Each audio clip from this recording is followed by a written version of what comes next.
The station covering all of the DMV. This is DC News Now.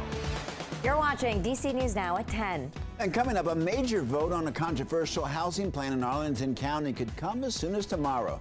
And tonight, a proposed zoning change that has pitted neighbors against each other for years is now up for a vote. What people on both sides of the controversial issue are telling us. And DC News Now is taking you live inside College Park, where the Maryland Terps are advancing the big dance. Our Jake Rom is live as the March Madness craze continues. Plus, gearing up for one of the prettiest and liveliest times of the year, the National Cherry Blossom Festival kicking off in just a few hours. Will we have sunshine this weekend? And when will the flowers hit peak bloom? Good evening, and thank you so much for joining us tonight. I'm Tasmeen Mahfouz. And I'm Mark Hall in for Chris Flanagan. This weekend kicks off one of the biggest events of the year, the National Cherry Blossom Festival. That's right. It's a month-long event that draws over 1 million visitors to the nation's capital. And DC News Now has team coverage on what to expect if you're headed downtown this weekend.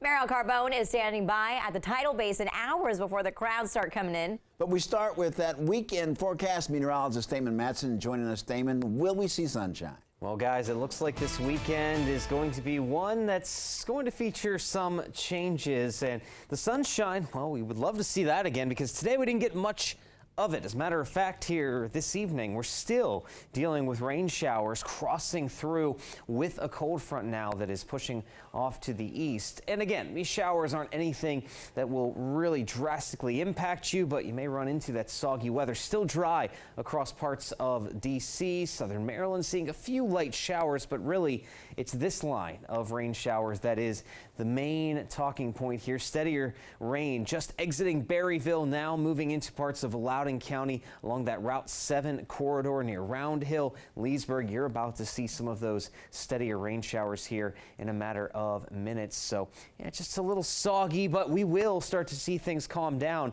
after this cold front finishes its track off to our east. And as we roll into the morning tomorrow, well, it's not looking all that bad. As a matter of fact, we'll see the sunshine.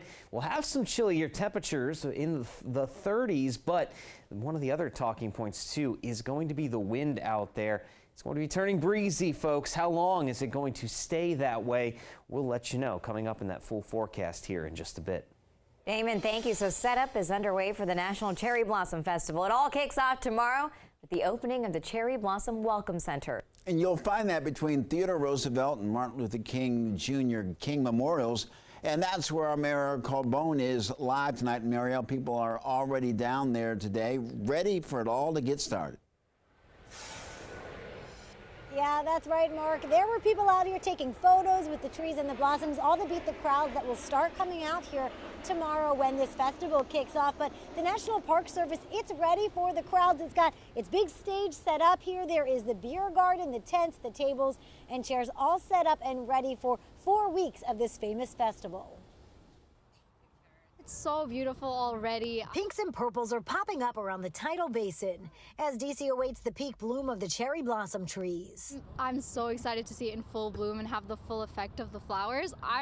I just can't wait, and to see all like the vendors and stuff here for the actual festival, it'll be really fun. Daria Alam and Sana Zoivala stopped by Friday, getting a lay of the land before the 4-week Cherry Blossom Festival officially opens on Saturday. Basically, we're planning to do a small picnic around here, and we're gonna like check out all the stalls, see what's gonna happen, wear cute pink outfits. 1.5 million people from all over the world are expected to visit this year's festival. More than 150 acts will perform at the Welcome Area A&A stage. Plus, there's a parade, 10-mile run, kite festival, and more. There's something spectacular, first of all, to be in Washington, D.C. in springtime. And I think people should take your time. When they'll say peak bloom is 3 or 4 days, but the blossoms bloom before, the blossoms bloom after. Sometimes they stay on for a long time. The festival has been in existence for 96 years. Beauty. Beginning of spring? Yeah, beginning of spring. But for Nita Paletta and her father, Darius Paletta, it's their first time seeing the blooms. Really excited. I mean, this is something that people come all over the world, I feel like, to see, and we got the beginnings of it, which was less crowded. So. Paletta says she'll be back. I might come back because I'll be here now. And Zoivala encourages others to come back too. No, please come and check out next weekend. You have to. That's a prime time. All right, so that festival, again, it starts tomorrow. It'll go the next 4 weeks through April 16th. Now, the big question, when is peak bloom? Right now, it's predicted for March 22nd through the 25th, but of course, that can always change. So you can monitor the blooms on the festival website to make sure that you get here right at the right time. Reporting live from the Tidal Basin tonight, I'm Arielle Carbone, DC News Now. Arielle, thank you. So tomorrow could mark the end of a long-awaited, hotly contested, and highly controversial rezoning of Arlington County. Yeah, the missing middle proposal is in front of the county board at tomorrow morning's meeting. Northern Virginia Bureau reporter Max Marcilla joins us live from the newsroom. And Max, this plan would change housing options in the county.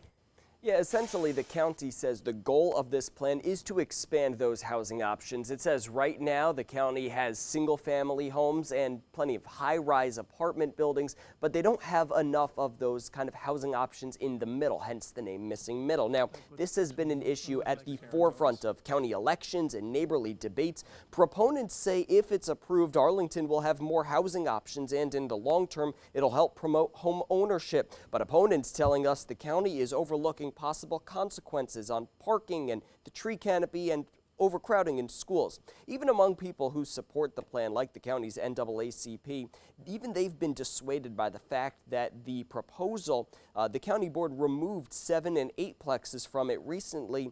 The NAACP says those would have come in areas that would have been needed to help integrate the county. Now, tonight we heard from folks on both sides of this issue ahead of tomorrow's meeting. And all we've always asked for is impact studies and to put the facts first, and the county has refused to do this. So our real hope is that they would pause, do an impact study, and let's have a real fact-based conversation. The status quo is untenable. And when you got, $1.5 million homes averaging out as like the cost of a single family home for the last, 3-4 years, it's impossible to see a pathway forward. Now, this has been such a talked about issue. The county is preparing if public comment makes this meeting tomorrow morning take so long. They are prepared for a carryover meeting on Tuesday, even possibly Wednesday. So while a vote could come tomorrow, it also could come sometime next week.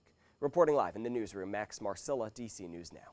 Max, thank you. Developing tonight, a teenager was shot near the Turkey Thicket Rec Center in Northeast D.C. Police say the victim was conscious and was transported to a local hospital. The rec center expected to reopen tomorrow. And police in Laurel, Maryland are investigating a shooting that injured a 15-year-old girl. The girl was found shot in the ankle around 1 p.m. in a neighborhood near Discovery Community Park. Police are still looking to make an arrest. They're asking anyone who lives in the area of Londonderry Road to review their doorbell video from this afternoon. And a longtime political advisor to D.C. Mayor Muriel Bowser is leaving for the private sector. Yeah, John Falchicchio had served as Bowser's chief of staff and deputy mayor for planning and economic development.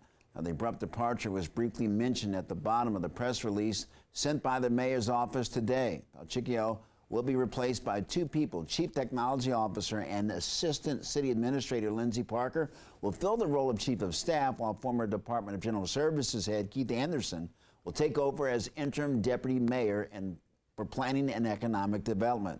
Falchicchio had served in the cabinet since 2014. And the Maryland women started their NCAA tournament journey on Friday. This afternoon over at College Park, the Terps defeating Holy Cross 93-61. And they're moving on. Sports reporter Brandy Flores is at College Park and has more on the Terps win. Hey, Tasmin. Yeah, when you have a convincing victory like that, almost 30 points, it takes everybody on the team. And today for the Terps, the bench really stood out, scoring 37 points in this one. And that is what set them apart. And after the game, they talked about how it was important for them to get everyone involved in this victory. It's fun to play on a team where you have like a deep bench and like everybody can score, because like it could be anybody's night and everybody's night, which happened tonight. So I mean it's just fun to play with these girls. It was great. I think we played really well together. I mean, we have a few things to clean up, but honestly one of our better performances offensively and defensively, so just trying to keep it together as the rounds get tougher. So the University of Maryland will be taking on the University of Arizona this Sunday. That time is TBA, but we'll, of course, let you know and have all the updates for you here on DC News Now. Be sure and tune in at 11 here on WDVM because we have so much more coverage from College Park coming up on game night. Until then, from the Xfinity Center, I'm Brandy Flores. Back to you guys. Brandy, thank you. The Maryland men's basketball team practiced earlier today ahead of their second-round game against Alabama, the #1 overall seed, and that game's on Saturday. We're the only local station in Birmingham covering the Terps. Alex Flum has a report on site as the Terps are trying to advance in the big dance. We know that Alabama is the #1 overall seed in this year's NCAA tournament. That's who the Terps will face on Saturday night right here at Legacy Arena. But the Crimson Tide also happen to have one of the best players in the entire tournament. Alabama forward Brandon Miller is projected to be one of the first picks in this year's NBA draft. Miller has been dealing with a groin injury in recent days and actually didn't score any points in Alabama's win over Texas A&M Corpus Christi in the first round. If he does play Saturday, Maryland knows that trying to shut him down will be a huge priority. We live for the games like this, and we live to play against players who, you know, are going to be in the NBA. Because I mean, I feel like we're NBA caliber players as well. So it's really just going to be exciting to play against a player like that. He's a very talented player. He's a 3-level scorer. Can shoot the ball. Has incredible length. So a lot of the emphasis has been on Brandon Miller, and we're definitely going to have a game plan to just try to slow him down the best we can. He's a very talented player. I didn't see too much of him, but you know, watching a lot of film in these last couple of days, just locking on other players because it's just not him on the team. It's just they're a group of players. They have a very talented group of players, and we just got to lock on all of them. And Brandon Miller is just one of them from the bunch. Now, Alabama head coach Nate Oates said Friday that Miller will not be participating in live practice, meaning he won't participate in simulated game activity or anything involving contact. But whether he plays or not, Alabama will be a big challenge for Maryland here on Saturday. Reporting in Birmingham, Alabama, Alex Flum, DC News Now. All right, and heads up, tomorrow is a DC Rock and Roll Half Marathon and 5K. The race starts at 8 a.m. The half marathon starts on the National Mall and then loops around the city. The 5K starts near the U.S. Capitol. Both races end there as well. Parking and driving restrictions are in effect along the route until tomorrow evening. We've got a full list of changes on our website, dcnewsnow.com. Well, St. Patrick's Day is winding down, but here's video from the White House that shows the fountain on the South Lawn dyed green. The transformation came ahead of President Biden's meeting with the Irish Prime Minister earlier today. Well, if you have plans for St. Patrick's Day weekend, please make sure that you have a safe ride home. Folks in the D.C. area can cash in on a rideshare credit for the holiday. Go to soberride.com for a free Lyft ride up to $15 and you'll get a code. Valid through 4 a.m. Saturday. And keep in mind that there are a limited number of credits and you must be 21 or older to qualify. All right, lots happening around the DMV for St. Patrick's Day. There's a free Irish festival on the wharf with beer, Irish coffee, live music, and more. That's happening from noon to 4 p.m. In McLean, Virginia, there's a Ship Garden holding a beer festival. That's tomorrow and Sunday with over 40 breweries and live music. Tickets are free online. Plus, in Arlington tomorrow, you can come check out an Irish Fest hosted by O'Sullivan's Irish Pub and Restaurant. So a lot of things to do. Yeah. It should be a lot of fun. Yeah, I may try and get something in on Sunday. Yeah, it'd be a good idea. And there's no rain this weekend. That's really good. Yeah, the people are getting lucky with that. All right, That's awesome.